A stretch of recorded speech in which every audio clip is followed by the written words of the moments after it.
Okay, so we've talked about mobile development in general, so now I want to get into PhoneGap, which is what this series is about.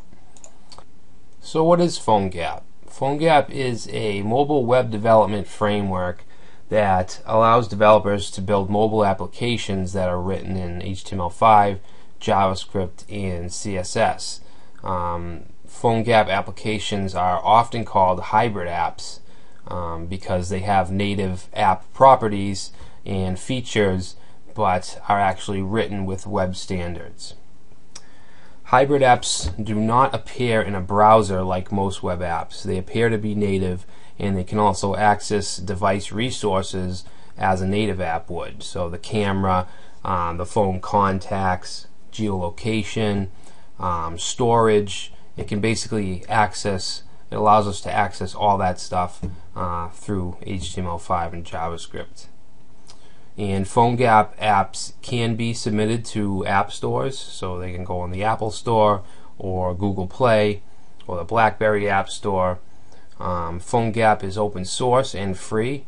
It was purchased by Adobe, and its official open source name is now Adobe Cordova, but it's still called PhoneGap. It's still known as PhoneGap. And PhoneGap will die someday. It's even stated in their documentation that sooner or later there'll be APIs where we can deal directly with the device's hardware, like the camera and all that, without using PhoneGap. Because right now PhoneGap is the middleman that allows us to do that. So PhoneGap will go away, and we'll have more native-like access. So platforms, as we talked about, one of the biggest pluses to PhoneGap, one of the biggest pros is that it's cross-compatible with any platform, whether it's an iPhone, Android, Windows Phone, BlackBerry, Bada, Symbian, WebOS, or Tizen, which I've never even heard of. You can build one app and it can function on all those platforms. So that's just an amazing thing right there.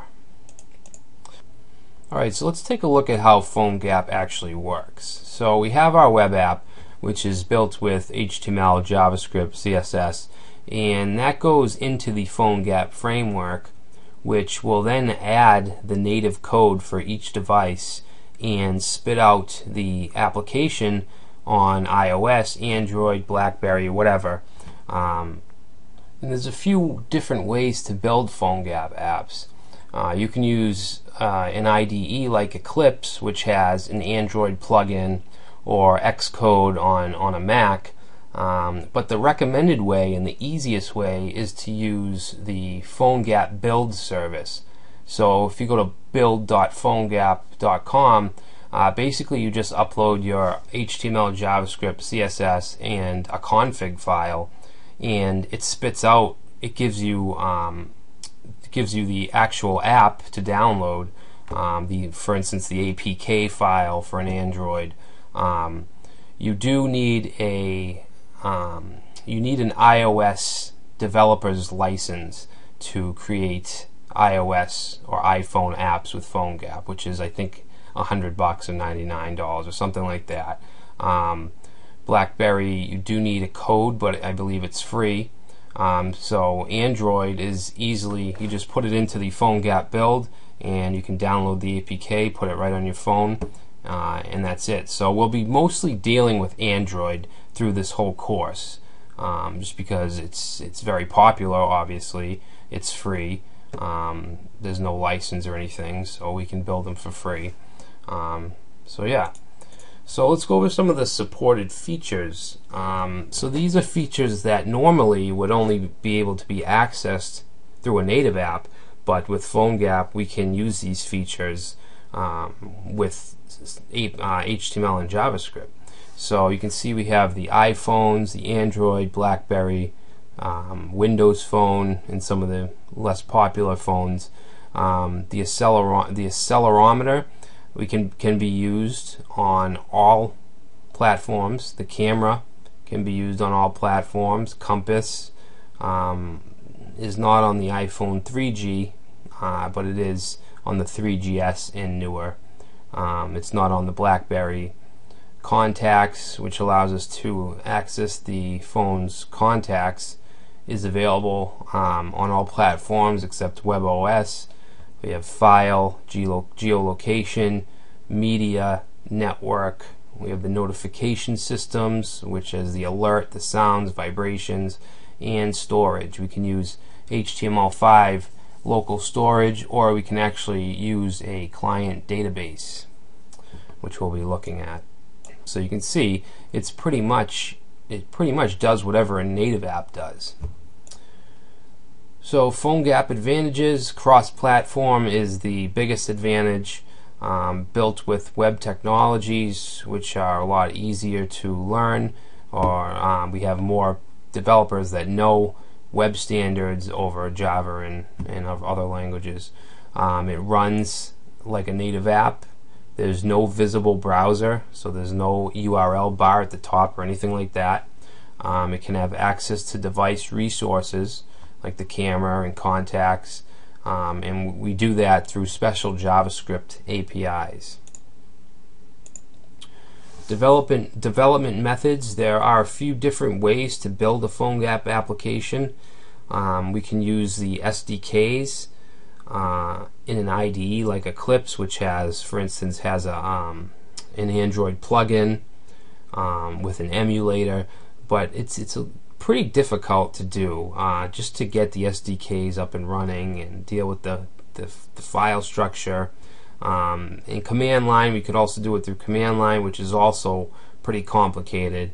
The best way to do this is to use the PhoneGap's build service or platform, and this is actually recommended by PhoneGap.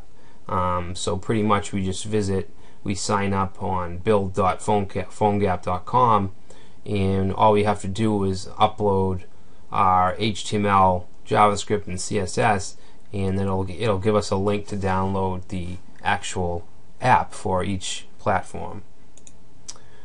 So some of the reasons to use PhoneGap: if your mobile app was already built using web technologies and you want to deploy it in the application store, in the Google Play or Apple Store, PhoneGap allows you to do that.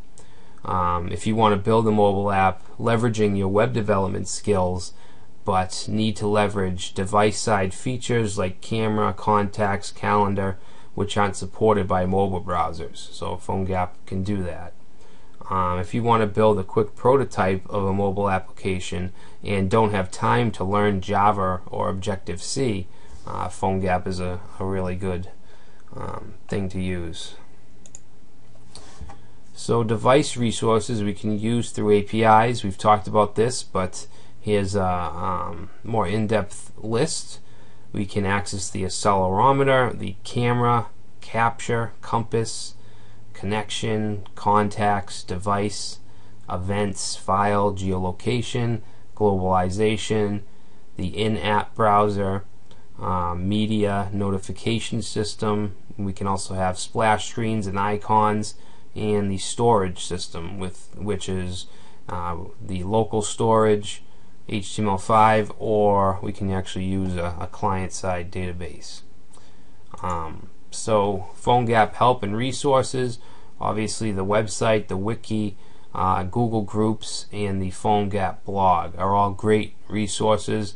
There's pretty good documentation, and each page, like for the camera API, it'll give you how it works, and it'll give you a working example as well, so it's really helpful.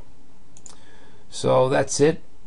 What we'll do next is start to set up our environment, sign up for PhoneGap build service, and I believe we need a GitHub account as well to connect to the build service. So we'll be doing all that stuff, and we'll just get ready to start programming in the next section.